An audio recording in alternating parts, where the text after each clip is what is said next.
За одоо ч тэгэл гадаа бензин тасраал, гэрэл тогийн тасраал, дулаан хүндрээл энэ агаар түнш мүшин байхгүй болол энэ төр байна гэх юм.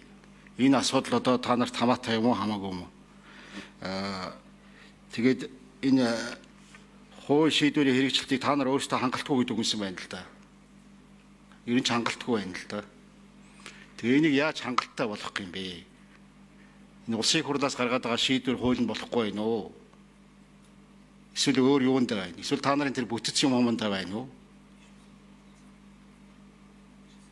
Тэгээ багш нар нь одоо цалин одоо хангалтгүй, хүүхдүүд нь одоо танхим сургууль нь багталцахгүй, боловсрлоо одоо авах хэмжээнд авч чадахгүй. Нэг ийм л байдалтай байгаад байна. Тэгээд одоо хамаг сүүлийн 10 жил одоо бүх байраар хурж иш. Яг гүцэж яах вэ? За. Учрал гişүн хариулах уу? Эсвэл за 5 дугаар микрофон. За Ганбат гишүүний асуултанд хариулъя.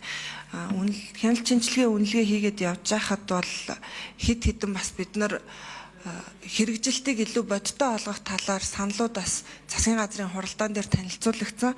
За үүний нэг нь яа харахгүй засгийн газрын байгууллагуудын дотоод үйл ажиллагааны хоорондын зохион байгуулалтын асуудал, үйл ажиллагааны уялдааны асуудал.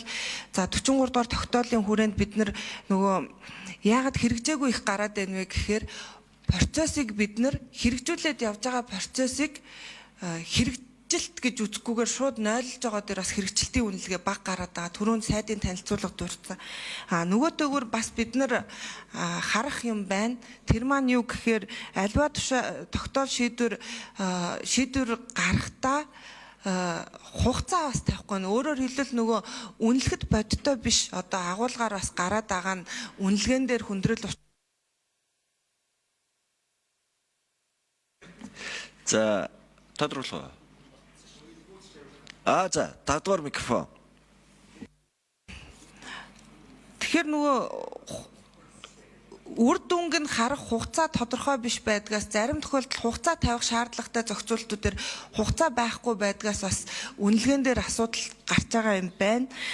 Зарим тохиолдолд одоо яг бид нар бол одоо хууль тогтоомжийн хэрэгжилт ярьж байгаа учраас хууль тогтоомжтой холбоод ярихад зарим шийдвэрүүд давхарцсан шинжтэй.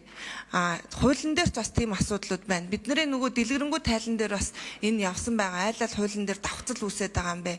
Айлал хуулийн дээр одоо хийдэл гарчаад байгаа юм бэ. Зарим байнгын хорооны шийдвэрүүд нь хуулийнхаа зохицуултыг яг давтаад гарцсан байх жишээтэй ийм тохиолдлууд бас байгаад байгаа.